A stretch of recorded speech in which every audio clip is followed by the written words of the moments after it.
In the small town of Salem, Massachusetts, a college student named Sarah rented a quaint attic apartment in an old Victorian house. The apartment was cozy, but had one peculiar feature: a large antique mirror bolted to the wall in the living room.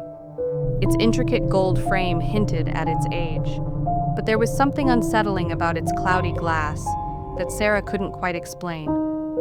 Sarah loved her new place and thought the mirror added a unique charm. However, strange things began happening almost immediately. It started with small things. Objects she was sure she left on the table would appear on the floor. Lights she turned off before bed would be on in the morning.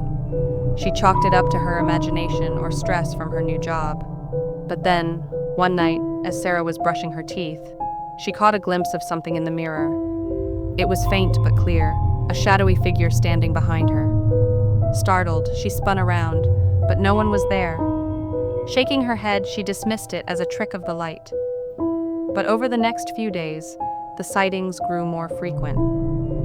Every time she looked into the mirror, she thought she saw movement, a fleeting shadow, or a pair of eyes watching her.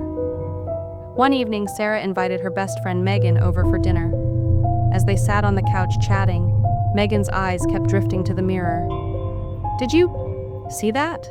Megan finally asked, her voice shaky. Sarah's stomach dropped. "See what?" There was a face, in the mirror, right there. Megan pointed, her hand trembling.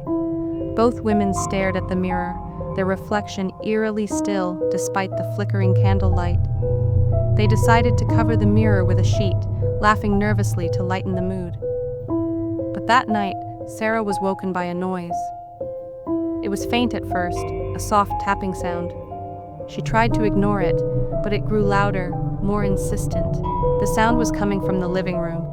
Terrified, Sarah grabbed her phone and crept out of bed. As she entered the living room, she froze. The sheet covering the mirror was on the floor, and the mirror was fogged up, as if someone had breathed on it.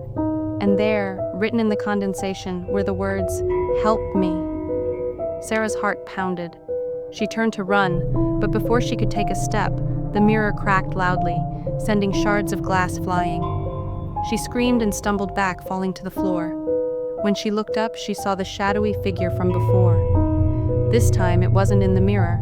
It was standing right in front of her. The next thing Sarah remembered was waking up in her bedroom, sunlight streaming through the window. She convinced herself it was a nightmare, but when she walked into the living room, the shattered mirror and the words on the glass were still there. Sarah moved out that same day, leaving everything behind. Later, she learned from her landlord that the mirror had been in the house for over a century. Every tenant who lived in that apartment reported strange occurrences, and all of them eventually left in fear. No one knows who or what is trapped in the mirror, but the landlord refuses to remove it, claiming it's part of the house's charm.